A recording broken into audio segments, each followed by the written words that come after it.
Okay, we're going to pick right up where we left off with part 6. This is coming from August's point of view, and we'll see how things have progressed in the story.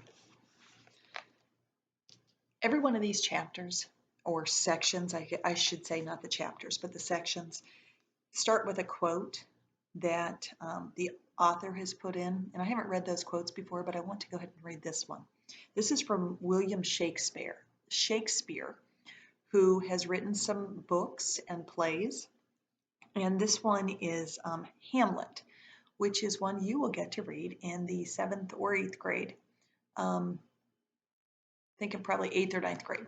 Anyway, here's a little chunk of what Hamlet is like, and here's the what the author has included in to be a reflective part of this part of the book that we're about to read. It says, "What a piece of work is a man! How noble is reason! How infinite in faculty! In form and moving, how express and admirable! In action, like an angel! In apprehension, how like a god! The beauty of the world." I know that may not mean much to you right now, but maybe we can reflect back on that after we read Augie's this whole section, this whole part of the book, and see how that applied to the book. So this chapter is called North Pole. The spud lamp was a big, I'm whispering because my kids are still asleep, so bear with me. The spud lamp was a big hit at the science fair. Jack and I got an A for it, and it was the first A Jack had gotten in class all year long. He was psyched. All the science fair projects were set up on tables in the gym. It was the same setup as Egyptian Museum back in December, except this time there were volcanoes and molecule dioramas on the tables instead of pyramids and pharaohs. And instead of the kids taking our parents around to look at everybody else's artifact, we had to stand by our tables while the parents wandered around the room and came over to us one by one. Here's the math on that one. 60 kids in the grade equals 60 sets of parents and doesn't even include grandparents. So that's a minimum of 120 pairs of eyes that find their way over to me.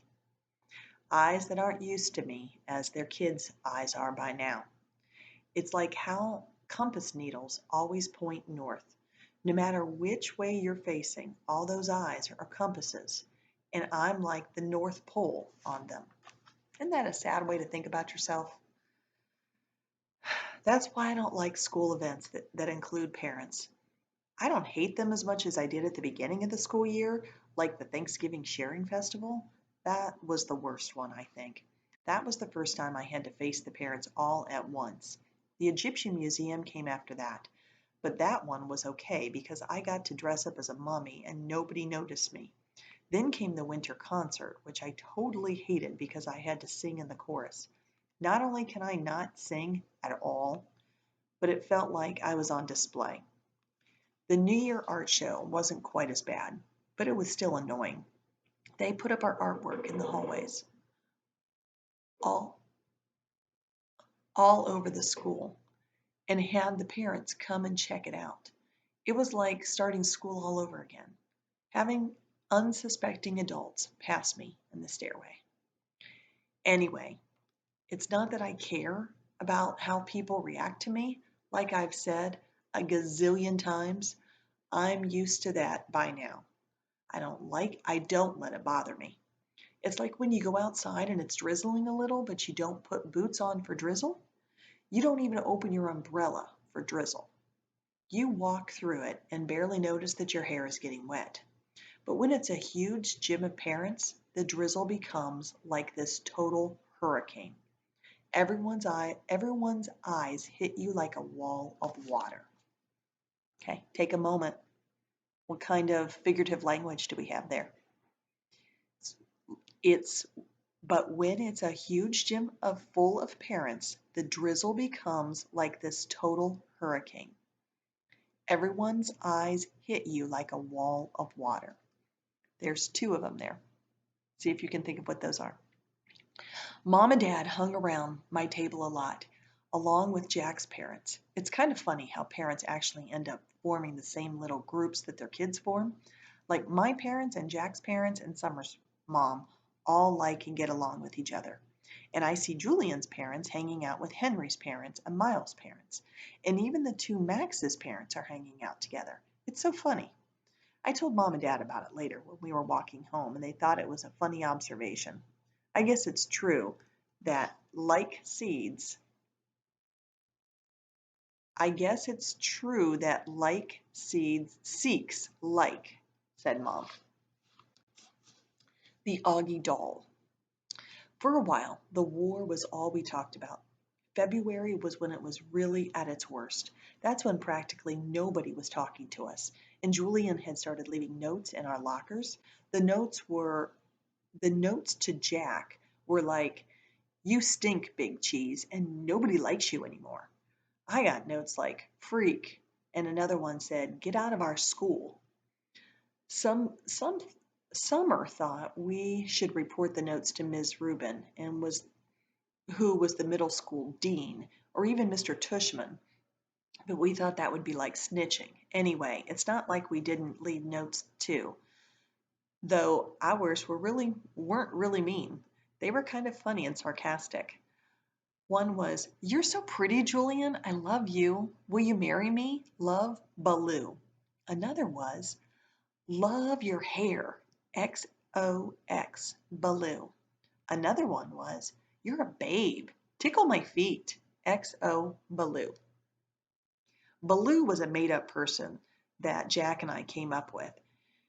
She had really gross habits, like eating the green stuff in between her toes and sucking on her knuckles.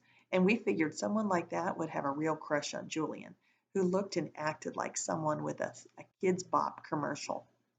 There were also a couple of times in February when Julian, Miles, and Henry played tricks on Jack. They didn't play tricks on me, I think, because they knew if they got caught bullying me, then it would be big time trouble for them. Jack, they figured, was an easier target. So one time they stole his gym shorts and played monkey in the middle with them in the locker room. Another time, Miles, who sat next to Jack in homeroom, swiped Jack's worksheet off his desk, crumpled it in a ball, and tossed it to Julian across the room. This wouldn't have happened if Miss Petosa had been there, of course, but there was a substitute teacher that day, and subs really never know what's going on. Jack was good about this stuff. He never let them see he was upset, though I think he sometimes was. The other kids in the grade knew about the war, except for Savannah's group. The girls were neutral at first, but by March they were getting sick of it. And so were some of the other boys. Like another time when Julian was dumping some pencil sharpening shavings into Jack's backpack, Amos, who was really tight with them, grabbed the backpack out of Julian's hands and returned it to Jack. It was starting to feel like the majority of boys weren't buying into Julian anymore. Thank goodness. Then, a few weeks ago, Julian started spreading his ridiculous rumor that Jack had hired some hitman to get him, and he, Miles, and Henry. This lie was so pathetic that people were actually laughing at him behind his back. At that point, any boys who still had been on his side now jumped ship and were clearly neutral. So by the end of March, only Miles and Henry were on Julian's side, and I think even they were getting tired of the war by then. I'm pretty sure everyone stopped playing with the plague game behind my back, too. So no one really cringes if I bump into them anymore, and people borrow my pencils without acting like a pencil has cooties. People even joke around with me now. Sometimes. Like the other day I saw Maya writing notes to Ellie on a piece of ugly doll stationery. Stationery. And I don't know why, but I just kind of randomly said, "Did you know the guy who created the ugly dolls based them on me?" Maya looked at me with the eyes wide open like she totally believed me. Then, when she realized I was only kidding, she thought it was the funniest thing in the world. "You are so funny, August," she said. And then she told Ellie and some of the other girls what I had said, and they all thought it was funny too. Like at first they were shocked, but then they saw I was laughing about it. They knew it was okay to laugh about it too. The next day, I found a little ugly doll keychain sitting in my chair, which was with a nice little note from Maya that said, "For the nicest Augie doll in the world, XO, Maya." 6 months ago, stuff like that would never have happened, but now it happened more and more. So people have been really nice about the hearing aids I've started wearing. So it looks like Julian and his friends' little plan to try to isolate Augie and make everybody hate him or um, make him so uncomfortable that he doesn't want to be there has backfired on them. And it's turned everyone in the direction of supporting Augie and wanting to help him out, which is a nice turn of the tables. So, did you figure out what figurative language was being used in that paragraph?